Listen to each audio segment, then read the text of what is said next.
நம்முடைய பிதாவாகிய தேவனுடைய அன்பும் ஆண்டவராகிய இயேசு கிறிஸ்துவின் கிருபையும் சமாதானமும் உங்கள் அனைவரோடும் கூட என்றென்றைக்கும் இருப்பதாக. தலைப்பு: நான் உன்னை விட்டு விலகுவதும் இல்லை, உன்னை கைவிடுவதும் இல்லை. சங்கீதம் 89ஆம் அதிகாரம் 19ஆம் வசனம் முதல் 52ஆம் வசனம் வரை. இந்த வேத பகுதியை சங்கீத பாடலாக எழுதியவர் ஏத்தான் என்பவர். அவர் தாவீதையாவை குறித்து, அவருக்கு கர்த்தர் செய்த காரியங்களை குறித்து எழுதி வைத்திருக்கிறார். இந்த இடத்தில் பக்தன் என்று சொல்லப்பட்டிருப்பதும் அவன் என்று சொல்லப்பட்டிருப்பதும் தாவீது ராஜாவை குறிக்கும். கர்த்தர் பக்தனுக்கு தரிசனமானார் என்று சொல்லப்பட்டிருக்கிறது. ஆண்டவராகிய இயேசு கிறிஸ்து தாவீது ராஜாவுக்கு தரிசனமாகி அவரை தெரிந்து கொண்டு அவரை அபிஷேக தைலத்தால் அபிஷேகம் பண்ணுகிறார். தம்முடைய ஜனமாகிய இஸ்ரவேலை ஆண்டு கொண்டு வழி நடத்துவதற்கும் அவர்களை பத்திரமாக பாதுகாக்கவும் தேவ சித்தத்தின்படி அவர்களை காக்கவும் கர்த்தர் தாவீது ராஜாவை தெரிந்து கொண்டார். அவர் சௌரியவான் என்று சொல்லப்பட்டிருக்கிறது. அவர் மிகுந்த திறமைசாலி. எந்த காரியத்தையும் செய்து முடிக்க ஒரு திறமை உண்டு. அந்த திறமையாய் இருப்பவர். அவருக்கு அவர் கர்த்தரால் தெரிந்து கொள்ளப்பட்டவர். தாவீது ராஜா கர்த்தரால் தெரிந்து கொள்ளப்பட்டவர் என்று சொல்லப்பட்டிருக்கிறது. அப்படி கர்த்தரால் தெரிந்து கொள்ளப்பட்டவர் மேல் அவர் தெரிந்து கொண்டு அவர் மேல் தம்முடைய அபிஷேகத்தை வைத்து அவரை வழி நடத்துகிறார். தாவீது ராஜாவை கர்த்தர் வழி நடத்துகிறார். இந்த வேத பகுதியை நாம் படித்து கர்த்தர் தாவீது ராஜாவுக்கு கொடுத்த இந்த ஆசீர்வாதங்களை நமக்கும் வேண்டும் என்று கேட்டு நாம் கர்த்தரிடத்தில் பெற்றுக்கொள்வது மிகவும் சிறந்ததாக இருக்கும். என்னுடைய கரம், என்னுடைய கைகள் அவன் மேல் இருக்கும், அவனை பாதுகாக்கும் என்று சொல்லப்பட்டிருக்கிறது. கர்த்தருடைய கரமானது தாவீது ராஜாவோடு இருக்கும், அவரை பலப்படுத்தும், தாவீது ராஜாவை பலப்படுத்தும். கர்த்தருடைய திருக்கரம் தாவீது ராஜாவோடு இருக்கும், உறுதியாய் இருக்கும். அப்படி தாவீது ராஜாவை அவருடைய செயல்களில் கர்த்தர் உறுதிப்படுத்தி எல்லா செயல்களிலும், தாவீது ராஜா செய்கிற எல்லா செயல்களிலும் வெற்றியை கொடுத்து அவரை பலப்படுத்துவார். அவர் கரங்களை, தாவீது ராஜாவின் கரங்களை கர்த்தர் பலப்படுத்துவார். அவர் செய்கிற செயல்கள் எல்லாம் வாய்க்கும், எல்லாம் நன்மையாய் முடியும் என்று கர்த்தர் சொல்லுகிறார். சத்துரு தாவீது ராஜாவை நெருங்குவதில்லை, நியாயக்கேட்டின் மகன் தாவீது ராஜாவை ஒடுக்குவதில்லை என்று சொல்லப்பட்டிருக்கிறது. சத்துருக்கள், தாவீது ராஜாவின் எதிரிகள் இருக்கிறார்கள் அல்லவா, அந்த எதிரிகள் தாவீது ராஜாவை மேற்கொள்வதில்லை, வெற்றி பெற போவதில்லை. யார் கர்த்தருடைய பிள்ளைகளுக்கு எதிராக வந்தாலும் தாவீது ராஜாவை சொல்லப்பட்டிருக்கிற இந்த இடத்தில் நம்மை நாம் வைத்து பார்க்க வேண்டும். நமக்கு விரோதமாய் வருகிற எல்லா சத்துருக்களையும் கர்த்தர் முறியடித்து போடுவார். நியாயக்கேட்டின் மகன் ஒடுக்குவதில்லை என்று சொன்னால், நியாயக்கேட்டின் மகன் என்பவன் பொல்லாத அந்தி கிறிஸ்துவின் ஆவி, பொல்லாத ஆவியின் தலைவன் என்று சொல்லலாம். பொல்லாத ஆவிகள் எல்லாவற்றையும் கூட சொல்லலாம். அப்படிப்பட்ட நியாயக்கேட்டின் மகன் நம்மை ஒடுக்குவதில்லை. அவன் நம்மை ஆளுகை செய்து கொள்ள போவதில்லை. கர்த்தர் நம்மை பாதுகாப்பார். கர்த்தர் தாவீது ராஜாவுக்கு விரோதமாய் செய்கிற விரோதமானவர்களை அழித்து போட்டு அவர்களை வெற்றி பெற்று அவர்களை அடித்து நொறுக்கி அவர்களை தாவீது ராஜாவுக்கு முன்பாக தோற்கடித்து ஓட பண்ணுவார். தாவீதுக்கு, அதாவது கர்த்தருடைய பிள்ளைகளுக்கு விரோதமாய் எழும்புகிறவர்கள், பகைக்கிறவர்கள், நமக்கு விரோதமாய் எழும்பி நம்மை பகைக்கிறவர்களை கர்த்தர் வெட்டுவேன் என்று சொல்லுகிறார். கர்த்தருடைய பிள்ளைகளாய் நாம் இருந்து அவருக்கு கீழ்ப்படிந்து நடக்கும் பொழுது நமக்கு விரோதமாய் யாராவது எழும்பினால், நமக்கு தீமை செய்ய நினைத்து அவர்கள் எழும்பினால் அவர்களை கர்த்தர் வெட்டி போடுவார் என்று வேதம் சொல்லுகிறது. என் உண்மையும் என்னுடைய கிருபையும் அவன் மேல் இருக்கும். நாம் கர்த்தருக்கு பிரியமாய் நடந்தால் அவருடைய கிருபையும் உண்மையும் நம்மேல் எப்பொழுதும் இருக்கும். கர்த்தர் நம்மேல் எப்பொழுதும் கிருபையாய் இருப்பார். நமக்கு நிறைவான வாழ்வை தருவார். எல்லாவற்றிலும் வெற்றியை தருவார். அவருடைய கொம்பு நம்மேல், என் நாமத்தினால் அவன் கொம்பு உயரும். நாம் கர்த்தருடைய பிள்ளைகள் என்ற பெயர் இருப்பதினால் நமக்கு உயர்வு கிடைக்கும். சமுதாயத்தில் மரியாதை, உயர்வு போன்ற காரியங்கள் கிடைக்கும். இதை கர்த்தர் ஏற்படுத்துவார். அப்படி ஏற்படுத்தி தருவார். நாம் கர்த்தருக்கு கீழ்ப்படிந்து நம் வாழ்க்கை பாதையை கர்த்தருக்கு ஏற்றபடி நாம் மாற்றும்போது இந்த செயல்கள் எல்லாம் நமக்கு கிடைக்கும். கர்த்தரிடத்தில் பலர் ஆசீர்வாதத்தை பெற விரும்புவார்கள். எல்லாவித ஆசீர்வாதங்களும் எனக்கு வேண்டும் என்று. ஆனால் அதற்கு என்ன செய்ய வேண்டுமோ அதை செய்ய வேண்டும். கர்த்தாவே ஆசீர்வதியும் ஆசீர்வதியும் என்று கேட்டுக்கொண்டே இருந்தால் கிடைக்காது. அப்படி கிடைப்பதா இருந்தால் ஒரு முறை கேட்டவுடனே கர்த்தர் கொடுத்து விடுவார் அல்லவா? நாம் ஆசீர்வதியும் என்று நாம் கேட்போம். அந்த ஆசீர்வாதத்தை கர்த்தர் நமக்கு கொடுத்தால் அதை பயன்படுத்திக் கொண்டு நாம் பரிசுத்தமாய் வாழ நமக்கு தெரியாது. நாம் நம்மை தகுதிப்படுத்திக் கொள்ள வேண்டும். அந்த ஆசீர்வாதத்தை பெற்று வாழும் தகுதி நமக்கு தேவை. அதாவது அதை பயன்படுத்தும் தகுதி தேவை.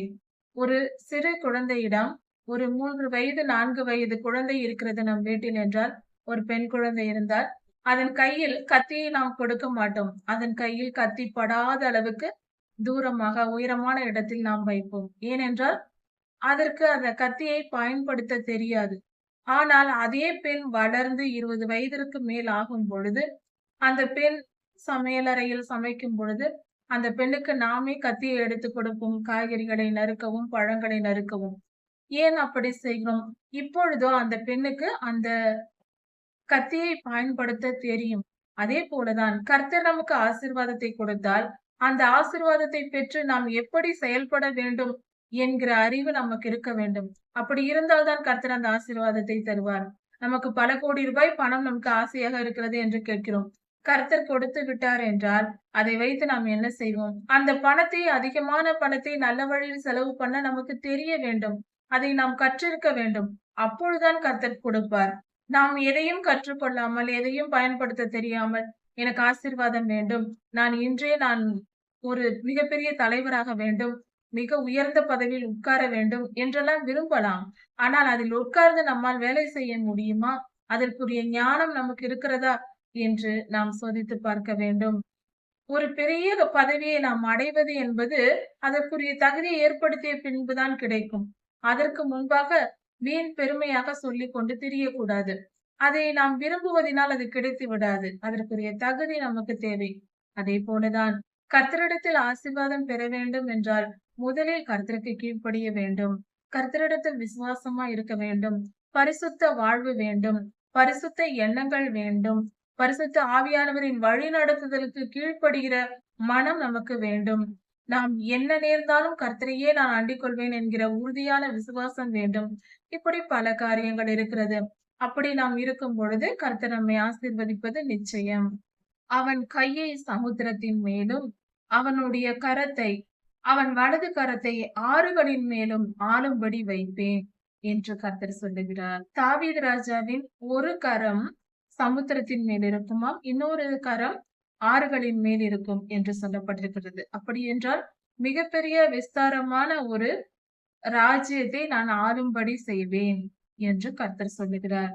நம் எல்லைகளை விஸ்தாரமாக்குவார்.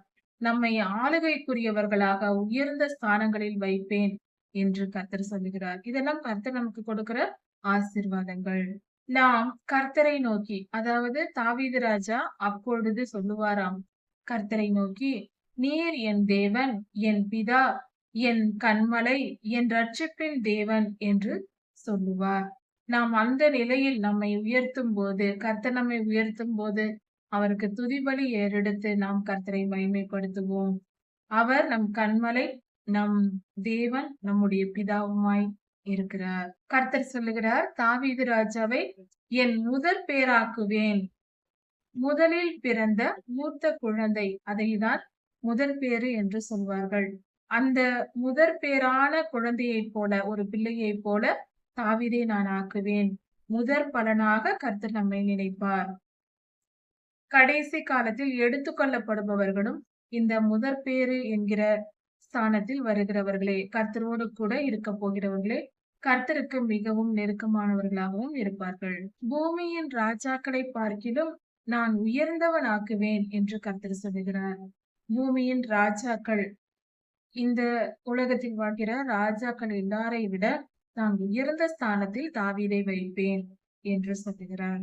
இந்த வேத பகுதியானது ஒரு பொருள் பார்க்கும்போது, ஒரு பரிமாணத்தில் பார்க்கும்போது இது முழுவதும் தாவீது ராஜாவை குறிக்கிறது. இன்னொரு பரிமாணத்தில் பார்க்கும்போது, அடுத்த இன்னொரு பரிமாணத்தில் பார்க்கும்போது, இது முழுவதும் ஆண்டவராகிய இயேசு கிறிஸ்துவையும் குறிக்கிறது. ஆண்டவராகிய இயேசு கிறிஸ்து கடைசி காலத்தில் வந்து, அவர் இந்த பூமியை 1000 வருடம் அரசாட்சி செய்வார். அப்பொழுது எல்லா ராஜாக்களுக்கும் அவரே ராஜாதி ராஜாவாய் இருப்பார். எல்லா ராஜாக்களுக்கும் ராஜாவாக கர்த்தர் இருப்பார். அந்த வார்த்தையும் இங்கு கொடுக்கப்பட்டிருக்கிறது. இதிலிருந்து கர்த்தரையும் இந்த காரியம் குறிக்கிறது. தாவீதையும் தாவீதின் குமாரனான இயேசு கிறிஸ்துவையும் இந்த இடம் குறிக்கிறது. இந்த அதிகாரம் இரண்டு பொருள்களையும் குறிப்பதாக உள்ளது. என் கிருபையை நான் என்றென்றைக்கும் காட்பேன். என்றென்றைக்கும், ஒரு நாள் அல்ல, இரு நாள் அல்ல, இனி வரும் எல்லா நாட்களிலும் என் கிருபையை நான் அவனுக்கு காட்டுவேன். தாவீது ராஜாவுக்கும் ஆண்டவராகிய இயேசு கிறிஸ்துவுக்கும். இப்பொழுது நமக்கு சொல்ல போக வேண்டும் என்றால், தாவீது ராஜாவின் வாழ்க்கை காலம் முடிந்து விட்டது. இப்பொழுதோ இது ஆண்டவராகிய இயேசு கிறிஸ்துவை குறிக்கிறது. இந்த பொருளை நாம் எடுத்துக்கொள்ளலாம். ஆண்டவராகிய இயேசு கிறிஸ்துவுக்கு எப்பொழுதும் அவருடைய கிருபை கிடைக்கும். கிருபையினால் அவரை வழி நடத்துவார் பிதாவாகிய தேவன். ஆண்டவராகிய இயேசு கிறிஸ்துவுக்கு கொடுத்த அவருடைய கிருபையை என்றென்றும் காப்பார். என் உடன்படிக்கையை அவனுக்காக உறுதிப்படும். ஆண்டவராகிய இயேசு கிறிஸ்துவுக்கு கர்த்தர் தம்முடைய உடன்படிக்கையை உறுதிப்படுத்துவார். இது உடன்படிக்கை உறுதிப்படுத்துதல் என்பது ஆண்டவராகிய இயேசு கிறிஸ்துவின் ரத்தம் இஸ்ரவேலருக்கு செலுத்தப்பட்ட இஸ்ரவேலர் மூலமாக அவர்கள் ரட்சிக்கப்படும்படியாக சிலுவை மரணத்தில் தம்மை தாமே அவர் ரத்தம் சிந்தும்படியும் தம் ஜீவனை கொடுக்கவும் துணிந்தார். அதை செய்தார். அதனால் அவருடைய ரத்தம் தெளிக்கப்பட்டது. ஆண்டவராகிய இயேசு கிறிஸ்துவின் ரத்தமே புதிய உடன்படிக்கையா இருக்கிறது. அது இஸ்ரவேலுக்கு கொடுக்கப்படுகிறது. ஆண்டவராகிய இயேசு கிறிஸ்துவின் பிள்ளைகளுக்கு, அவரை பின்பற்றுகிறவர்களுக்கு கர்த்தர் சொல்லுகிறார், அவருடைய ராஜாங்கத்தை, அவருடைய தலைமுறையை, அவன் சந்ததி என்றென்றைக்கும் நிலைத்திருக்கும். ஆண்டவராகிய இயேசு கிறிஸ்துவின் சந்ததி என்றென்றைக்கும் நிலைத்திருக்கும். அப்படி என்றால் ஆண்டவராகிய இயேசு கிறிஸ்துவை பின்பற்றி அவருடைய பிள்ளைகளாக நாம் வழி நடக்கிறோம் அல்லவா? நம்மை குறித்து சொல்லப்பட்டிருக்கிறது, நாம் என்றென்றைக்கும் நிலைத்திருப்போம். கர்த்தர் நம்மை நிலைத்திருக்க பண்ணுவார். ஆண்டவராகிய இயேசு கிறிஸ்துவின் நிமித்தம் அவர் நமக்காக சிலுவையில் பாடுபட்டு தம்மை தாமே ஒப்பு கொடுத்ததினால் அவருடைய பிள்ளைகளாகிய நாம் என்றென்றும் கர்த்தருடைய சன்னதியில் இருக்கும்படியாக அவர் கிருபையை நமக்கு தந்தருளுகிறார், காப்பாற்றுகிறார். என்னுடைய உடன்படிக்கையை அவனுக்காக உறுதிப்படுத்துவேன். ஆண்டவராகிய இயேசு கிறிஸ்துவின் இரத்தத்தை அவரே சிந்தி, தம்முடைய இரத்தத்தை எடுத்து பிதாவாகிய தேவனுடைய சன்னதியில் செலுத்தி, அது நிமித்தம், அவர் பட்ட பாடுகளின் நிமித்தம் நம்மை காக்கும்படியாக அவர் விண்ணப்பம் செய்கிறார். அந்த ஜெபத்தை கேட்டு பிதாவாகிய தேவன் ஆண்டவராகிய இயேசு கிறிஸ்துவின் நிமித்தம், அவர் பட்ட பாடுகளின் நிமித்தம் நமக்கு இரக்கமும் கிருபையும் தந்து நம்மை பாதுகாக்கிறார். தாவீது ராஜாவின் சந்ததி என்றென்றும் இருக்கும்படியாகவும், தாவீது ராஜாவின் ராஜாசனம், அவருடைய சிங்காசனம் என்றென்றும் நிலைத்திருக்கும்படியாகவும், வானங்கள் இருக்கும் வரைக்கும் நிலைத்திருக்கும்படியாகவும் நான் ஆசீர்வதிப்பேன் என்று கர்த்தர் சொல்லுகிறார். ஒருவேளை தாவீது ராஜாவின் சந்ததி கர்த்தருடைய வழிகளை விட்டு விலகி, அவருடைய கற்பனைகளையும் கட்டளைகளையும் கை கொள்ளாமல், அதை விட்டு விலகி அவருடைய வார்த்தைக்கு செவி கொடுக்காமல் நடந்தால், தங்கள் இஷ்டப்படி அவர்கள் நடந்தால், அப்படி அவர்கள் மீறி நடந்தால், எனக்கு செவி கொடுக்காமல் எனக்கு கீழ்ப்படியாமல் இருந்தால், அவர்கள் மீறுதலை மிலாற்றினால் தண்டிப்பேன். அவர்கள் செய்கிற தவறுகளுக்கு நான் அடித்து துன்பத்தை கொடுத்து அவர்களை நான் தண்டிப்பேன் என்று கர்த்தர் சொல்லுகிறார். அவர்களுடைய அக்கிரமத்தை வாதைகளினால் தண்டிப்பேன். எகிப்து தேசத்தில் இருக்கும்போது, இஸ்ரவேலர்கள் இருக்கும்போது எகிப்தியர்கள் மேல் வந்தது வாதைகள், பேன்கள், தவளைகள் போன்ற மிருக ஜீவன்கள் மற்றும் வியாதிகள் போன்றவை வந்து எகிப்தியர் அநேகர் இறந்து போனார்கள். அது போல வாதை வர பண்ணுவேன், கொள்ளை நோய் வர பண்ணுவேன், அவர்கள் என்னுடைய வார்த்தைக்கு கீழ்ப்படியாமல் இருந்தால் என்று கர்த்தர் சொல்லுகிறார். தாவீதின் சந்ததியார் தவறு செய்யும் போது அவர்களை நான் தண்டித்தாலும் அவர்களுக்கு தண்டனை கொடுத்தாலும் நியாய தீர்ப்பை கொடுத்தாலும் அவர்கள் மேல் என் கிருபையை விட்டு விலக்க மாட்டேன். நான் தாவீதுக்கு சொன்ன வார்த்தையின்படியே அவர்களிடத்தில் நான் கிருபையாய் இருப்பேன். என் உண்மையில் பிசகாமல் இருப்பேன். அப்படி என்றால் தாவீது ராஜாவுக்கென்று அவர் சந்ததியில் எப்பொழுதும் ராஜாக்கள் இருந்து கொண்டிருப்பார்கள். தாவீது ராஜாவின் வம்சத்தில் வருகிறவர்களே இஸ்ரவேல் தேசத்தை ஆளுகை செய்வார்கள் என்ற பொருளில் கர்த்தர் சொல்லுகிறார். என் உடன்படிக்கையை நான் மீறாமலும் என் வார்த்தையால் நான் சொன்ன காரியங்களை மாற்றாமலும் மறக்காமலும் நான் இருப்பேன் என்று கர்த்தர் சொல்கிறார். தாவீது ராஜாவோடு நான் செய்த உடன்படிக்கையை நான் மீறி நடக்க மாட்டேன். அதை கைக்கொண்டு நடப்பேன். நான் சொன்னதை செய்வேன். அவர்களை விட்டு விலக மாட்டேன். நான் சொன்ன வார்த்தைகளை மறக்காமலும் இருப்பேன். என்றென்றும் மறக்காமல் இருப்பேன். நான் சொன்ன வார்த்தையை மறக்காமல் அவர்களுக்கு நிறைவேற்றுவேன் என்று கர்த்தர் சொல்கிறார். ஒரு முறை நான் தாவீதுக்கு என்னுடைய பரிசுத்தத்தின் பேரில் ஆணையிட்டேன். என் பரிசுத்தத்தை கொண்டு ஆணையிட்டு சத்தியம் செய்து நான் சொன்னேன், நான் தாவீதுக்கு பொய் சொல்ல மாட்டேன். தாவீது ராஜாவுக்கு சத்தியம் பண்ணியதை நான் மீற மாட்டேன். சொன்னதை சொன்னபடி அந்த வார்த்தைகளை மறக்காமல் நிறைவேற்றுவேன் என்று கர்த்தர் சொல்லுகிறார். கர்த்தர் நம்மிடத்தில் ஒரு காரியத்தை சொல்லிவிட்டார், அது நிரந்தரமாய் நம்மை காப்பாற்றுவார். அதன்படி செய்வார், மாற மாட்டார். தாவீது ராஜாவின் சந்ததி என்றென்றைக்கும் இருக்கும். அப்படி என்றால் கர்த்தருடைய பிள்ளைகள் கிறிஸ்தவர்கள் என்றென்றைக்கும் இருப்பார்கள். கர்த்தருக்கு முன்பாக சூரியனை போல பிரகாசிப்பார்கள். கர்த்தருக்கு முன்பாக சூரியனை போல பிரகாசித்துக் கொண்டு கர்த்தருடைய பிள்ளைகள் என்றென்றும் வாழ்வார்கள். தாவீது ராஜாவின் சிங்காசனம் சூரியனை போல எனக்கு முன்பாக நிலைத்திருக்கும். சூரியன் எப்படி நிரந்தரமாக இருக்கிறதோ அது போல தாவீது ராஜாவின் சிங்காசனம் நிலைத்திருக்கும். அவனுடைய தலைமுறையாக அவனுடைய சந்ததியார் ராஜ்யபாரம் பண்ணுவார்கள் என்று கர்த்தர் சொல்லுகிறார். இந்த காரியத்தை நாம் அப்படியே நமக்காக பொருத்தி கர்த்தர் கொடுத்த ஆசீர்வாதத்தை பார்க்கும் பொழுது, ஆண்டவராகிய இயேசு கிறிஸ்துவை ஏற்றுக்கொண்டு நாம் ரட்சிக்கப்பட்ட நாம் தான் அந்த சந்ததியில். அப்படி இருக்க ஆண்டவராகிய இயேசு கிறிஸ்துவின் ஆளுகை இந்த பூமியில் 1000 வருட அரசாட்சியில் வரும் பொழுதும், அதன் பின்பு புதிய வானம் புதிய பூமியில் அவர் ஆளுகை செய்யும் பொழுதும் அவரோடு கூட நாமும் உலகங்களை ஆண்டு கொள்வோம். அவர் ராஜாதி ராஜாவாய் இருப்பார். நாம் அதிகாரம் வகிக்கிற ஒவ்வொரு தேசத்தையிலும் ஒவ்வொரு பொறுப்புகளை வகித்து அதிகாரம் செலுத்துகிற அதிகாரிகளாக, கலெக்டர் போல, மினிஸ்டர் போல, இப்படி பல பதவிகளை நமக்கு கர்த்தர் தருவார். அதை வைத்து நாம் ஆளுகை செய்வோம். தாவீதின் சந்ததி சந்திரனை போல என்னென்றைக்கும் உறுதியாய் இருக்கும். சந்திரனை போல உறுதியான ஒரு சிங்காசனம் ஆளுகை முறை இருக்கும். தாவீது ராஜாவின் சந்ததியில் வருகிறவர்களை ஆளுகை செய்வார்கள், உறுதியாய் இருப்பார்கள். ஆகாய மண்டலத்து சாட்சியை போல உண்மையாகவும் இருக்கும். அது நிரந்தரமாயிருக்கும், உண்மையாயிருக்கும்.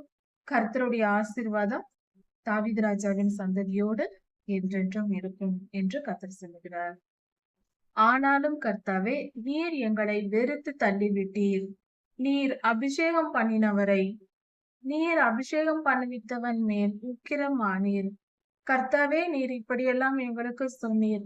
ஆனாலும் எங்கள் மேல் நீர் கோபமானீர். நீர் கோபப்பட்டீர் சுவாமி. உம்முடைய கோபத்தை எங்களால் தாங்க முடியவில்லை. ஆனாலும் கர்த்தாவே, இது தாவீது ராஜாவினுடைய சிங்காசனத்தை நீர் தள்ளி போட்டீர். நீர் இப்படி உடன்படிக்கை செய்திருந்தீர் ஆண்டவரே. ஆனாலும் உம்முடைய உடன்படிக்கையை ஒழித்து போட்டு தாவீது ராஜாவின் சிங்காசனத்தை நீர் அழித்து போட்டீர். அவருடைய மதில்களை உடைத்து போட்டு அவருடைய அரணான காரியங்களை, பட்டணங்களை நீர் உமது அடியானாகிய தாவீது ராஜாவோடு பண்ணின உடன்படிக்கையை நீர் ஒழித்து போட்டு தாவீது ராஜாவின் கிரீடத்தை நீர் தள்ளி போட்டீர். தரையிலே தள்ளி அவமானப்படுத்தினீர். அதாவது தாவீது ராஜாவின் வம்ச வழியில் இஸ்ரவேல் தேசத்தை ஆளுகை செய்கிற ராஜாக்கள் வந்து கொண்டே இருந்திருக்க வேண்டும். ஆனால் வரவில்லை. கர்த்தர் அவருடைய ராஜ்யபாரத்தை எடுத்து போட்டார். ஏனென்றால் அவர்கள் செய்த அக்கிரமம் அதிகமாய் இருந்தது. சாலமோன் காலத்திலேயே, அதாவது தாவீது ராஜாவின் குமாரரான சாலமோன் ராஜாவின் காலத்திலேயே மகா பெரிய அக்கிரமங்கள் எருசலேம் முழுவதும் நடந்து, கொல்லாத விக்கிரக ஆராதனையை தூண்டிவிட்டு சாலமோன் ராஜாவின் காலத்திலேயே மகா பெரிய பாவங்கள் நிறைவேறியது. அப்படி இருக்க கர்த்தர் அவர்களை வைத்திருக்க, அதன் பின்பு ரெகொபெயாம் வந்தும் கூட மிகவும் கொடுமையான காரியங்களை செய்தார். இஸ்ரவேல் தேசத்து ஜனங்களை பாதுகாப்பதை விட அவர் விக்கிரக ஆராதனைக்கு அதிக முக்கியத்துவத்தை கொடுத்து பல பாவங்கள் செய்தது கர்த்தருக்கு பிரியமில்லாத காரியமா என்பது. அதனால் கர்த்தர் அவருடைய சந்ததியிலிருந்து அந்த ராஜ்ய பாரத்தை எடுத்து போட்டார். கிரீடத்தை தள்ளி தரையிலே வீழ்த்தி போட்டார். தாவீது ராஜாவின் மதில்களை எல்லாம் இடித்து போட்டு அரணாய் இருந்த ஸ்தலங்களை எல்லாம் அழித்து போட்டீர். அரணான பாதுகாப்பான இடங்கள், ராஜாவுக்கென்று தாவீதின் வம்சத்திற்கென்று இருந்த பாதுகாப்பான இடங்களை எல்லாம் அழித்து போட்டீர். தாவீது ராஜாவின் வம்சத்தின் பாதுகாப்பை கர்த்தர் எடுத்து போட்டார். கர்த்தர் விலகினார் என்று சொல்லலாம். வழியே போகிற வருகிறவர்கள் எல்லாம் தாவீது ராஜாவின் சந்ததியை கொள்ளையிட்டார்கள். அவர்கள் கொள்ளையிடுகிறார்கள். அவர்களுடைய பொருளை தாவீதின் வம்சத்தில் வருகிற அந்த சந்ததியாரை கொள்ளையிடுகிறார்கள். அப்படி என்றால் பெரும் நஷ்டத்தை அவருடைய சந்ததி, தாவீது ராஜாவின் சந்ததியார் அனுபவிக்கிறார்கள். தன் அயலாருக்கு நிந்தையாக மாறினார். அவருடைய வம்சம் மாறி போனது. மற்றவர்கள் பார்த்து, தன்னுடைய அயலார்கள், அக்கம் பக்கத்தில் இருப்பவர்கள் பார்த்து நிந்திக்கும் அளவுக்கு, கேவலமாக பேசும் அளவுக்கு, அவர்களை தூஷிக்கும் அளவுக்கு இவருடைய வாழ்க்கை தாவீது ராஜாவின் சந்ததி வந்தது. இதை கிறிஸ்தவர்களுக்கும் பொருந்தும். கர்த்தருடைய பிள்ளைகளாயிருந்தும் கர்த்தரை விட்டு விலகி பாவம் செய்ய போகும்போது கர்த்தர் நம்மை விட்டு விலகி விடுவார். அப்பொழுது நாம் அயலாருக்கு நிந்தையாவோம். நம்முடைய மேன்மையை இழந்து போவோம். நம்முடைய பாதுகாப்பை நாம் இழந்து போவோம். நம் வாழ்க்கையில் இருக்கிற பாதுகாப்பு, நம்முடைய பொருளாதாரத்தில் பாதுகாப்பு இல்லாமல் போகும். அதனால் மிகுந்த நஷ்டம் அடைவோம், துன்பப்படுவோம். வீணான வழக்குகள் போன்ற பிரச்சனைகள் வரும். அதனால் மிகவும் வேதனை அடைவோம். சரீரத்தில் ஆரோக்கியம் இருக்காது. மன குழப்பங்கள் ஏற்படும், பிரச்சனைகள் ஏற்படும், சமாதானம் இருக்காது. இப்படிப்பட்ட சூழ்நிலைகள் எல்லாம் வருவதற்கு யாரோ எங்கேயோ இருந்து யாரோ நமக்கு துன்பத்தை செய்து விடுவதில்லை. எல்லாவற்றையும் நாமே வரவழைத்துக் கொள்கிறோம். நமக்கு வருகிற துன்பங்களுக்கும் பாடுகளுக்கும் நன்மைகளுக்கும் ஆசீர்வாதங்களுக்கும் நாமே காரணம் என்பதை மனப்பூர்வமாய் புரிந்து ஒப்புக்கொள்ள வேண்டும். நாம் தான் எல்லாவற்றிற்கும் காரணம். நம் வாழ்க்கையில் நடக்கிற சம்பவங்களுக்கு நாமே பொறுப்பு. கர்த்தரிடத்தில் நாம் கேட்டு பெற்றுக்கொள்கிறோம். சில காரியங்கள் கர்த்தரை தருவார் என்றாலும் பெரும்பாலும் நம் வாழ்க்கையில் ஏற்படுகிற சம்பவங்களுக்கு நாமே காரணம். நாம் பாவம் செய்யும் பொழுது கர்த்தர் நம்முடைய சத்துருக்களின் வலது கரத்தை உயர்த்தி விடுகிறார். அப்படி என்றால் அவர்களுடைய செயல்கள் சிறப்பானதாக, நம்மை விட மேன்மையானதாக இருக்கும். அவர்களுடைய படிப்பு உயர்ந்ததாக இருக்கும். அவர்கள் செய்கிற வேலைகள் எல்லாம் நம்மை விட சிறந்ததாக உயர்ந்து கொண்டு போவார்கள். இப்படி நம்முடைய சத்துருக்கள் உயர்வதற்கு கர்த்தர் அவர்களை ஆசீர்வதித்து விடுவார். நாம் தவறு செய்யும் பொழுது நாம் யாரை விரோதிக்கிறோமோ அவர்கள் எல்லாம் சந்தோஷப்படும்படி கர்த்தர் செய்து விடுவார். நாம் கர்த்தருக்கு கீழ்ப்படியாமல் மீறி நடக்கும் பொழுது இப்படியாக நம்முடைய சத்துருக்கள் ஆசீர்வதிக்கப்படுவார்கள். நம்முடைய பட்டயத்தின் கருக்கை மட்டாக்கி விடுவார் நாம் யுத்தம் செய்யும் பொழுது. அப்படி என்றால் நம் வாழ்க்கையில் நாம் முன்னேறுவதற்காக நன்மை செய்யும்படி, பலன் பெறும்படி செய்கிற முயற்சிகள் எல்லாம் தோல்வியில் முடியும். நம்முடைய முயற்சிகள் தவறானதாக போகும். நம்முடைய செயல்கள் ஆசீர்வதிக்கப்படாமல் சபிக்கப்பட்டதாக போகும். அதனால் நம் வாழ்க்கையில் தோல்விகள் ஏற்படும், குழப்பங்கள், குறைகள், பாடுகள் ஏற்படும். நம் எதிரிகள் நம்மை வெற்றி பெற்று மேற்கொள்வார்கள். நாம் தோற்று போவோம். வாழ்க்கையில் தோல்விகள் ஏற்படும். இப்படியாக நாம் கர்த்தரை விட்டு விலகி மீறி செய்யும் போது நம் வாழ்க்கையில் இப்படிப்பட்ட காரியங்கள் நடக்கும். நமக்கென்று கர்த்தர் கொடுத்திருக்கிற நற்பெயர், நாம் பெற்றிருந்த நற்பெயர் நம்மை விட்டு போகும். கெட்ட பெயர் ஏற்படும். நம்முடைய மகிமை, நமக்குள் இருக்கிற நம்மை சமுதாயத்தார் கொடுக்கிற நமக்கு சமுதாயத்தில் இருக்கிற நற்பெயர் கெட்டு போய் நம்முடைய சிங்காசனத்தை தரையிலே தள்ளிவிடுவார். நம்மளுடைய பதவிகள், நம்மளுடைய உயர்ந்த ஸ்தானங்கள் நம்மை விட்டு போய் நாம் தாழ்த்தப்பட்டு போய் விடுவோம். இப்படி கர்த்தரை விட்டு மீறி நடக்கும்போது இப்படிப்பட்ட காரியங்கள் நமக்கு ஏற்படும். கர்த்தருடைய வார்த்தைக்கு கீழ்ப்படியவில்லை என்றால் இப்படிப்பட்ட துன்பங்களை நாம் அடைய நேரிடும். அதனால் கர்த்தருக்கு பயந்து கீழ்ப்படிந்து நடப்போம். சகல ஆசீர்வாதங்களையும் பெற்றுக்கொள்வோம். இப்படி கர்த்தருடைய வார்த்தைகளை மீறி நடக்கிறவர்களுக்கு கர்த்தர் அவர்களுடைய வாலிப நாட்களை குறுக்கி விடுவார். அவர்களுடைய இள வயது சீக்கிரத்தில் முடிந்து போகும். அப்படி என்றால் சீக்கிரமாக முதுமை அடைந்து விடுவார்கள் என்று பொருள். அப்படி இருக்கும்போது அவர்களுடைய பலன் இழந்து போவார்கள். வியாதிகள், உடலில் பலவீனங்கள் ஏற்பட்டு சீக்கிரமாய் அவர்கள் முதுமை அடைந்து விடுவார்கள். முதுமையானவர்கள் போல சிறு வயதிலேயே வியாதியினாலும் துன்பத்தினாலும் பலவீனம் அடைந்து விடுவார்கள். அவனை வெட்கத்தினால் மூடினீர் என்று சொல்லப்பட்டிருக்கிறது. கர்த்தருடைய பிள்ளைகளுக்கு இது நேரிடும். அவர்கள் அவமானத்தினாலும் வேதனையினாலும் துன்பப்படுவார்கள். அதாவது ஒரு சிலர் இள வயதிலேயே வியாதிப்பட்டு அவர்கள் வீட்டிலேயே தங்கியிருக்கும்படியாக படுக்கையில் இருக்கும்படியாக நிலை ஏற்படும் பொழுது அவர்களுடைய குடும்பத்தார் மற்றும் சுற்றுப்புறத்தார் கூட தூஷிக்கும்படியாகவும் கேவலமாக பேசும்படியாகவும் சூழ்நிலைகள் ஏற்படும். அப்படி பலருக்கு ஏற்படுவது உண்டு. அப்படிப்பட்ட காரியங்கள் நிகழும். கர்த்தரை விட்டு பின்வாங்கும் போதே இப்படிப்பட்ட துன்பமான காலங்கள், துன்பமான காரியங்கள் நம் வாழ்க்கையில் வரும் என்பதை நாம் தெரிந்து கொள்ள வேண்டும். கர்த்தரை விட்டு விலகாமல் அவருக்கு கீழ்ப்படிந்து வாழ கற்றுக்கொள்ள வேண்டும். கர்த்தருக்கு பயப்படுகிற பயம் இருந்தால் இப்படிப்பட்ட சூழ்நிலைகள் நம் வாழ்க்கையில் வராது. நாம் கர்த்தருக்கு பயந்து நடக்கும் பொழுது துன்ப காலங்கள் நமக்கு வராது. எதுவரைக்கும் கர்த்தாவே, இப்படிப்பட்ட துன்பங்கள் எதுவரைக்கும் கர்த்தாவே? நீர் என்றும் மறைந்திருப்பீரோ? கர்த்தாவே, நீர் என்றைக்கும் எங்களுக்கு வெளிப்படாமல் மறைந்து கொள்வீரோ? எதுவரைக்கும் உம்முடைய கோபம் அக்னியை போல பற்றி எரியும்?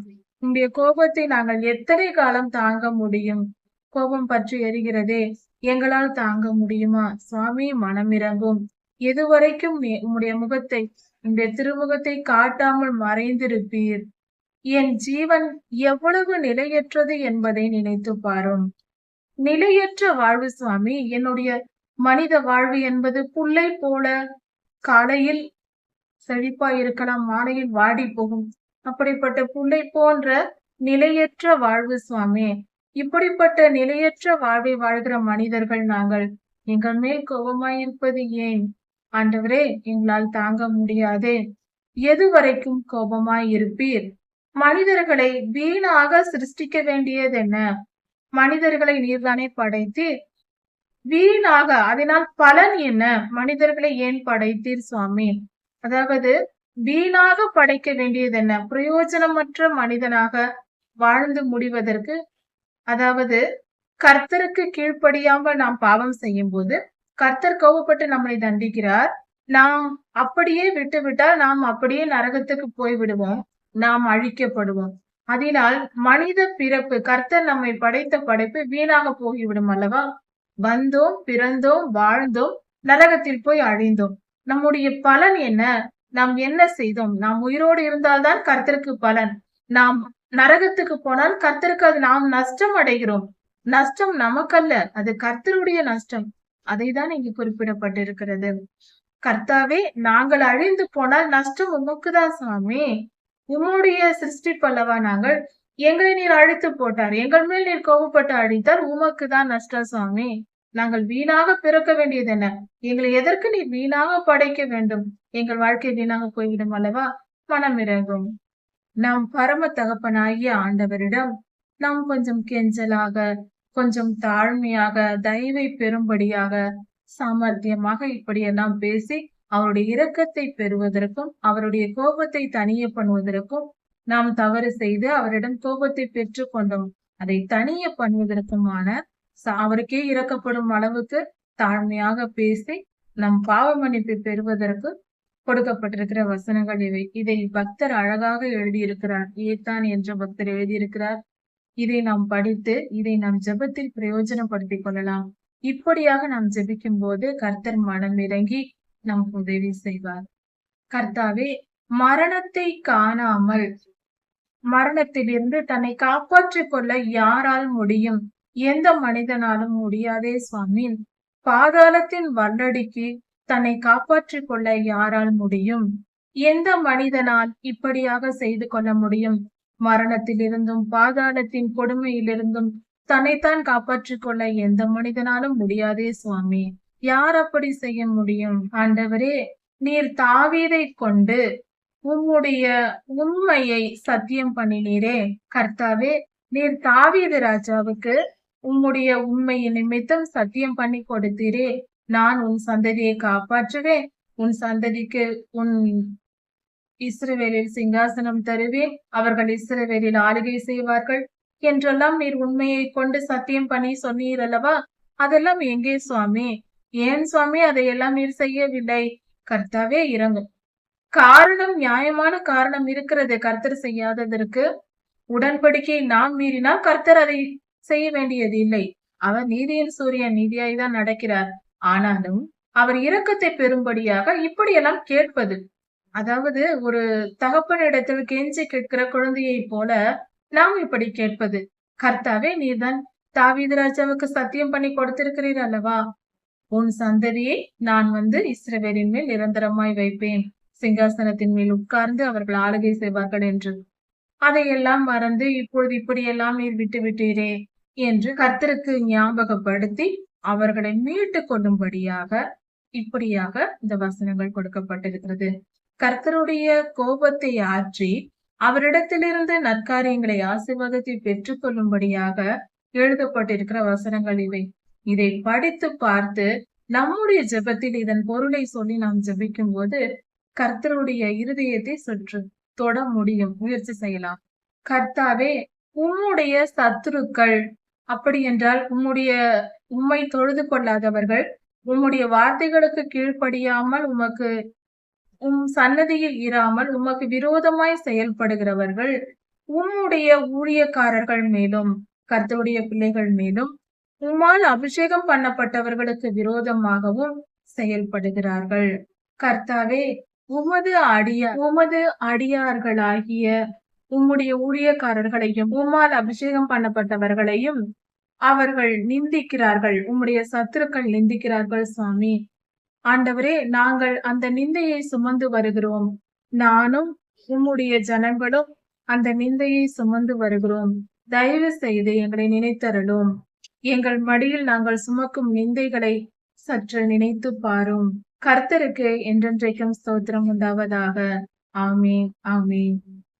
அதாவது கர்த்தருடைய வழிகளில் நாம் மீறி நடக்கும் போது, அந்த வழிகளில் நடக்காமல் நாம் மீறி நடக்கும் போது நம் வாழ்க்கையில் துன்பங்களும் துயரங்களும் வருகிறது. அதனால் அதை புரிந்து கொண்டு முன்னெச்சரிக்கையாக கர்த்தருடைய வழிகளை விட்டு விலகாமல் இருப்பது நல்லது. ஒருவேளை நாம் ஏற்கனவே அது மாதிரி தவறு செய்திருந்தால் நாம் கர்த்தரிடத்தில் மனம் திரும்பி மன்னிப்பு கேட்டு இனி அந்த முடிவை செய்து விட வேண்டும். பாவத்தை விட்டு விலகி கர்த்தருக்கு கீழ்ப்படிந்து நடப்பேன் என்று மனதில் உறுதிப்படுத்தி கொண்டு கர்த்தரிடத்தில் நாம் அறிக்கை செய்யும் பொழுது, நான் இனி இந்த பாவங்களை செய்ய மாட்டேன் கர்த்தாவே, என் நிந்தையை நீக்கும் என்று நாம் கேட்கும் போது கர்த்தர் நம்மை மீட்டு கொண்டு ஆசீர்வதிப்பார். நம் துன்பங்கள் மாறி போகும், சூழ்நிலை மாறி போகும். கர்த்தர் நல்லவர், அவர் கிருபை என்றும் உள்ளது. அவருடைய அன்புக்கு பாத்திரமாக நடக்கும். எப்பொழுதும் அவர் முகம் நம்மில் இருக்கும்படியாக, அவர் நம்மை நேசிக்கும்படியாக நாம் நடந்து கொள்ள வேண்டும். ஒரு நல்ல மணவாட்டி தன் மணவாளனுக்கு பிரியமாய் நடக்க நினைப்பது போல, ஒரு மனைவியானவள் தன் கணவருக்கு பிரியமாய் இருக்க வேண்டும் என்று நினைப்பது போல, கர்த்தருக்கு பிரியமாய் நாம் நடக்க ஒவ்வொரு மனிதனும் நினைக்க வேண்டும். நம் வாழ்க்கையின் லட்சியம் என்பது இது அது என்பது அல்ல. எப்பொழுதும் கர்த்தருக்கு பிரியமாய் நடக்க வேண்டும். நம்முடைய செயல்கள் எல்லாவற்றிலும் ஆராய்ந்து பார்க்க வேண்டும். இது கர்த்தருக்கு பிரியமாய் இருக்குமா? இப்படி செய்தால் கர்த்தர் நம்மில் பிரியமாய் இருப்பாரா என்று ஆராய்ந்து பார்த்து பார்த்து நாம் செய்ய வேண்டும். அப்படி செய்யும் போது கர்த்தருக்கு பிரியமான வாழ்க்கையை உலகத்தில் வாழலாம். நித்திய ஜீவனையும் அடைந்து அவரோடு சமாதானமாக சந்தோஷமாக வாழ முடியும். அதை புரிந்து கொண்டு நடப்போம். சங்கீதம் 90. கர்த்தாவே, தலைமுறை தலைமுறையாக நீரே எங்களுக்கு அடைக்கலமானவர். கர்த்தாவே, எங்கள் பாதுகாப்பு நீர்தான். உம்மை அண்டிதான் நாங்கள் பிழைத்திருக்கிறோம்.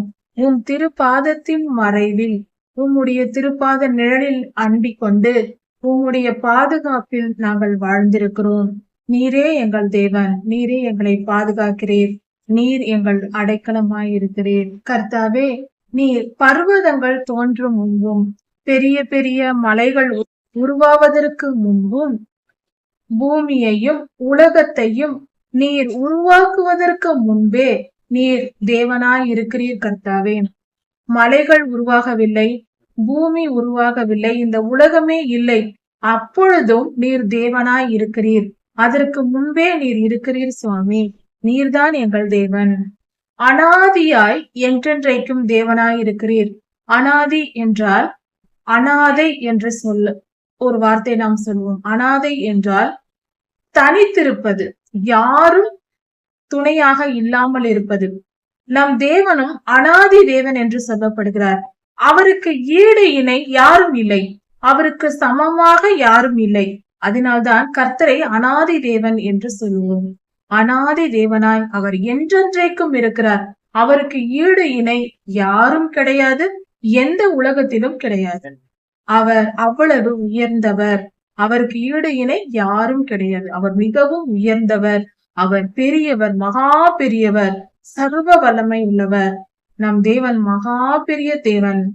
நீ மனிதனை நிர்தூளி ஆக்கி, அதாவது ஒரு சிறு துளி போல, ஒரு அணுவை போல, நிர்தூளி என்றால் ஒரு சிறு அணுவை போல மனிதனை தாழ்த்தி போட்டு, அவனை உயர்த்தி அல்ல, மனிதன் செய்த தவறுகளின் நிமித்தம், பாவங்களின் நிமித்தம் அவனை தாழ்த்தி போட்டு திருந்தி வா என்று சொல்லுகிறேன்.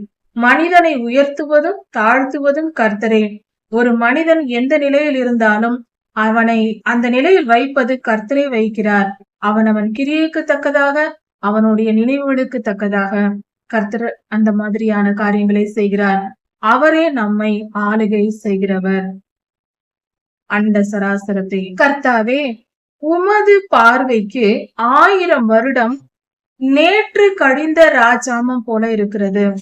நேற்று கழிந்த நாள் போலவும் ராஜாமம் போலவும் இருக்கிறது. கர்த்தாவே, ஒரு 1000 வருடம் முடிந்தது என்றால் அந்த காலம், அந்த 1000 வருடம் என்பது ஒரு இரவு முடிந்தது போல அல்லது ஒரு நாள் முடிந்தது போல உமக்கு இருக்கிறது. அப்படி என்றால் 1000 வருடமும் ஒன்றுதான் கர்த்தருக்கு, ஒரு நாள் என்றும் ஒன்றுதான். அதாவது கால பரிமாணங்களுக்கு அப்பாற்பட்டவர் கர்த்தர் என்பதை புரிந்து கொள்ள வேண்டும். அதாவது கால பரிமாணம் கர்த்தரை அடக்காது, நம்மை கால பரிமாணம் அடக்குகிறது. காலம் என்ற கட்டுப்பாட்டுக்குள் நாம் இருக்கிறோம். காலம் என்னும் பரிமாணம் நம் மனிதனை ஆளுகை செய்கிறது.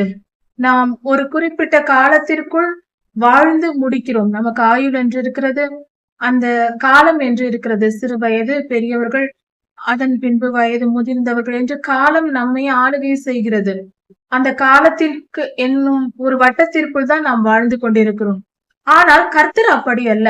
நம் தேவனை கால பரிமாணங்கள் ஆளுகை செய்ய முடியாது. காலத்திற்கு அப்பாற்பட்டவர் அவர். தூரம், காலம் போன்ற பரிமாணங்கள் அவரை நெருக்கிவிட முடியாது, அவரை கண்ட்ரோல் பண்ண முடியாது. கர்த்தரை கால பரிமாணமோ தூர பரிமாணமோ ஆளுகை செய்யாது. ஒரு உதாரணத்திற்கு, ஆண்டவராகிய இயேசு கிறிஸ்து ஒரு இடத்தில் இருக்கிறார். இந்த பூமியில் வாழும்போது, மனித அவதாரத்தில் இருக்கும் போது திடீரென்று வேறொரு இடத்தில் காணப்படுகிறார். இப்படி நடக்கிறது வேதத்தில் நமக்கு கொடுக்கப்பட்டிருக்கிறது. அப்படி என்றால் அவர் இந்த இடத்தில் தோன்றுகிறார், இன்னும் சிறிது நேரத்தில் மிக தொலைவில் தோன்றுகிறார். அந்த தூரம் என்கிற பரிமாணம் நாம் கடந்து செல்ல பல மணி நேரங்கள் ஆகலாம், பல நாட்கள் கூட ஆகலாம். ஆனால் ஒரு நொடியில், ஒரு இமைப்பொழுதில் கர்த்தர் அந்த இடத்திற்கு மாற முடியும். கால பரிமாணத்தை வெல்ல முடியும். இது கர்த்தருக்குடைய வல்லமை. கர்த்தரை காலம் கட்டி போட முடியாது, தூரம் கட்டி போட முடியாது. இதை புரிந்து கொள்ள வேண்டும். இதுதான் இந்த காரியத்தை குறிப்பிடும்படியாக இந்த வேத வசனம் ஆதாரமாக இருக்கிறது. கர்த்தருக்கு ஒரு நாள் என்பதும் 1000 வருடம் என்பதும் ஒன்றுதான். அவருக்கு வித்தியாசம் இல்லை. சுலபமாக புரிந்து கொள்ள ஒரு அருமையான வழி இருக்கிறது. அதாவது வீடியோ என்பது நாம் பதிவு செய்யும் பொழுது அது நேரம் என்ற பரிமாணம் அதற்கு உண்டு வீடியோவுக்கு. ஆனால் போட்டோவுக்கு அந்த பரிமாணம் கிடையாது. ஒரு போட்டோ எடுத்து விட்டால் அது பல வருடங்கள் ஆனாலும் அப்படியேதான் இருக்கும். அதன் ரூபம் மாறுவதில்லை, அதன் செயல் மாறுவதில்லை. வீடியோ என்பது ஒவ்வொரு நொடிக்கு நொடியும் அந்த மாற்றம் இருக்கிறது வீடியோவில். ஆனால் போட்டோவில் அப்படி இல்லை. இப்படிதான் போட்டோ போல கர்த்தரை கால பரிமாணம் ஆளுகை செய்யாது. வீடியோ மனித வாழ்வை போல அது மாற்றங்களை ஏற்படுத்தும். வெள்ளம் வந்து செடிகளை வாரிக்கொண்டு போவது போல கர்த்தாவே நீர் மனிதர்களை வாரிக்கொண்டு போகிறீர். அது திடீரென்று வெள்ளம் வரும், அந்த இடத்தையே அழித்து கொண்டு எல்லாவற்றையும் அழித்து விட்டு போய்விடும். அது போல கர்த்தாவே நீர் திடீரென்று ஒரு இமை பொழுதில் வந்து எவ்வளவோ பெரிய மனிதர்களை நீர் வாரிக்கொண்டு போய்விடுவீர், அழித்து போடுவீர் என்று சொல்லப்பட்டிருக்கிறது. நித்திரைக்கு ஒப்பாய் இருக்கிறார்கள், தூக்கத்திற்கு ஒப்பாய் இருக்கிறார்கள். நாம் தூங்கி எழுவது போல மனித வாழ்வு. கர்த்தாவே நாங்கள் வந்து எங்களுடைய வாழ்நாள் என்பது, வாழ்க்கை என்பது தூங்கி எழுந்திருப்பது போல சிறிது நேரம்தான், சிறிது காலம்தான். புல்லுக்கு ஒப்பாய் இருக்கிறது மனித வாழ்வு. அது புல் காலையில் முளைக்கிறது, ஒரு சில நாட்கள், ஒரு சில நேரம் தான், கொஞ்ச நேரம், உடனே வெயில் சுட்டெரித்தால் வாடி போகும். அது போல மனித வாழ்வு இருக்கிறது சுவாமி. புல்லுக்கு ஒப்பாய் இருக்கிறார்கள், காய்ந்து போவார்கள். புல்லானது அது காலையிலே முளைத்து பூத்து மாலையிலே வாடி காய்ந்து போகும். அது போல மனிதனுடைய வாழ்வு இருக்கிறது. மனித வாழ்வு மிகவும் குறுகியது, வருகிறது உடனே போய்விடுகிறது. அப்படிப்பட்டவன் மனிதன். கர்த்தாவே நாங்கள் உமது கோபத்தினால் அழிந்து போகிறோம், உம்முடைய உக்கிரத்தினால் ஒழிந்து போகிறோம். உம்முடைய கோபத்தினாலும் உம்முடைய உக்கிரத்தினாலும் அழிந்து போகிறோம் சுவாமி. நாங்கள் எங்கள் அழிவுக்கு காரணம் நீர் கோபமாய் இருப்பதுதான். உம்முடைய கோபத்தை எங்களால் தாங்க முடியுமோ? நாங்கள் அழிந்து போகிறோம். கர்த்தாவே எங்கள் அக்கிரமங்களை உமக்கு முன்பாக நிறுத்தினீர். நாங்கள் செய்த அக்கிரமத்தை எல்லாம் நீர் முன்பாக நிறுத்தி பார்க்கிறீர் சுவாமி. அதையெல்லாம் நீர் உமக்கு முன்பாக பார்க்கிறீரே, நீர் அப்படி பார்க்கிறீர். எங்கள் அந்தரங்க பாவங்களை, வெளியில் தெரியாமல் ரகசியமாய் நாங்கள் செய்த பாவங்களை எல்லாம் நீர் கவனிக்கிறீர், நீர் பார்க்கிறீர் சுவாமி. உமது முகத்தின் வெளிச்சத்தில் நிறுத்தினீர், அதையெல்லாம் நீர் உற்று கவனிக்கிறீர் அப்பா. எங்கள் பாவங்கள், எங்கள் அக்கிரமங்கள் எல்லாவற்றையும் நீர் பார்க்கிறீர். கர்த்தாவே எங்கள் நாட்கள் எல்லாம் ஒரு கதையை போல, கர்த்தாவே எங்கள் நாட்கள் எல்லாம் உம்முடைய கோபத்தால் அழிந்து போயிற்று, எல்லாம் முடிந்து போயிற்று. நீர் கோபப்பட்டீர், எங்கள் வாழ்நாட்கள் முடிந்து போயிற்று, எல்லாம் அழிந்து போயிற்று சுவாமி. ஒரு கதையை போல, இதோ கதை சொல்லி கேட்பது போல எங்கள் பல வருடங்களை நாங்கள் இழந்து போனோம் சுவாமி. ஆம் கர்த்தாவே, எங்கள் வாழ்நாட்களில் பல வருடங்கள் ஒரு கதையை போல முடிந்து போயிற்று. கர்த்தாவே எங்கள் ஆயுசு நாட்கள் 70 வருடம். அது பலத்தின் மிகுதியினால் 80 இருந்தாலும் அதனால் எங்களுக்கு வருத்தமும் சஞ்சலமுமே ஏற்படுகிறது என்று சொல்லப்பட்டிருக்கிறது. கர்த்தர் இந்த இடத்தில் வெளிப்படுத்துகிறார், மனிதனுக்கு கர்த்தர் கொடுத்திருக்கிற ஆயுள் இப்பொழுது வாழ்கிற நமக்கு சாதாரணமாக கர்த்தர் கொடுத்திருக்கிற முழுமையான ஆயுசு நாட்கள் 70 வருடம். நாம் நல்ல பலசாலிகளாய் இருந்தால் பலத்தின் மிகுதியால் 80 வருடம். அது 70ற்கு மேல் இருப்பது சஞ்சலமும் மனவேதனையும் தான் தருகிறது என்று சொல்லப்பட்டிருக்கிறது. அப்படி என்றால் பலவீனத்தினாலும் பலவித நோய்களினாலும் நாம் எந்த காரியத்தையும் செய்ய முடியாமல் கஷ்டப்பட்டு வாழுவோம். நம் வாழ்நாள் அன்றாட வாழ்க்கை என்பது கொஞ்சம் கடினப்பட்டு வாழ்வதாக இருக்கும். அதை இங்கே குறிக்கப்பட்டிருக்கிறது. ஒரு மனிதனின் ஆயுள் என்பது 70 வருடம், பலத்தின் மிகுதியினால் 80. அது 70ற்கு மேல் போவது என்பது சஞ்சலமும் வேதனையும் தான். அதனால் என்ன பலன் என்பது போல இங்கு கொடுக்கப்பட்டிருக்கிறது. இப்படி எங்கள் வாழ்நாட்கள் சீக்கிரமாய் கடந்து போகிறது. எங்கள் வாழ்நாள் சீக்கிரமாய் கடந்து போகிறது. நாங்களும் பறந்து போகிறோம் சுவாமி. மனிதன் எம்மாத்திரம், நாங்கள் மிகவும் அற்பமானவர்கள். கர்த்தாவே உமது கோபத்தின் வல்லமையை அறிந்து கொள்ளுகிறவன் யார்? உம்முடைய கோபம் எந்த அளவுக்கு இருக்கும், நீர் எவ்வளவு வல்லமையாய் அதை வெளிப்படுத்துவீர் என்பதை தெரிந்து கொள்ளுகிற மனிதன் யார்? யாரால் புரிந்து கொள்ள முடியும் சுவாமி? அந்த அளவுக்கு கர்த்தருடைய கோபம் வல்லமை உள்ளது. அதை நம் வாழ்க்கையில் அனுபவித்து பார்த்திருப்பவர்களுக்கு அது தெரியும். கர்த்தருக்கு கண்டால் பயம் வரும். கர்த்தர் என்றாலே அந்த அளவுக்கு கர்த்தர் நம் மேல் கோபம் கொண்டால் அவருடைய அடிகள் அவ்வளவா இருக்கும். அது மிகவும் கடினமானதா இருக்கும். ஆனாலும் அவருடைய திருக்கரங்கள் நம்மை காப்பாற்றி பாதுகாத்துக் கொள்ளும். அவர் நம்மேல் அன்பு கூர்ந்து கிருபையை காட்டும் பொழுது நாம் பிழைத்திருப்போம். ஆனால் அவர் கோபத்தின் வலியை தாங்கி முடிப்பது என்பது மிகவும் கடினமானதே. உமக்கு பயப்படத்தக்கதாய் உம்முடைய உக்கிரத்தின் வல்லமையை அறிந்து கொள்பவன் யார்? யார் சாமி உம்முடைய தெரிந்து கொள்ள முடியும்? உண்மையாய் நம்மால் தெரிந்து கொள்ள முடியும். கர்த்தருடைய உக்கிரத்தின் வல்லமை, அதை தெரிந்து கொண்டால் நாம் கர்த்தருக்கு பயந்து நடப்போம். கர்த்தருக்கு பயப்படுகிற பயம் நமக்கு வரும். கர்த்தருடைய கோபத்தை நாம் அனுபவித்திருந்தால் அந்த பயம் தானாக வரும், இயல்பாகவே வந்துவிடும். அப்படி கண்டுபிடிப்பவன் யார் என்று சொல்லப்பட்டிருக்கிறது. கண்டிப்பாக நாம் புரிந்து கொள்ள முடியும். கர்த்தருடைய கோபத்தின் வல்லமையையும் உக்கிரத்தின் வல்லமையையும் நம்மால் அறிந்து கொள்ள முடியும். அவர் நம்மை கண்டித்து வழி நடத்தும் போது மிகவும் துன்பமாய் இருக்கும். வேறு யாராவது நம்மை அடித்தால், நம்மை கஷ்டப்படுத்தினால் நாம் கர்த்தரிடம் போய் சொல்லுவோம், ஜெபிப்போம். கர்த்தாவே, இவர்கள் இதை செய்கிறார்கள், அந்த துன்பப்படுத்துகிறார்கள் என்று. நாம் தவறு செய்து கர்த்தரே நம் மேல் கோபப்பட்டால் நாம் யாரிடம் போய் சொல்ல முடியும்? அவரிடம்தான் போய் சொல்லுவோம். அவரிடம்தான் மன்னிப்பு கேட்போம். அவர் கோபம் மாறி அவர் நம்மை மீட்டுக் கொள்ளும் வரைக்கும் அவருடைய கோபத்தை நாம் தாங்கிதான் ஆக வேண்டும். அவராய் இரக்கப்பட்டு கிருபை கூர்ந்து நம்முடைய வேதனையை நீக்கி போடும் வரைக்கும் நாம் அதை பொறுத்து கொண்டுதான் இருந்தாக வேண்டும்.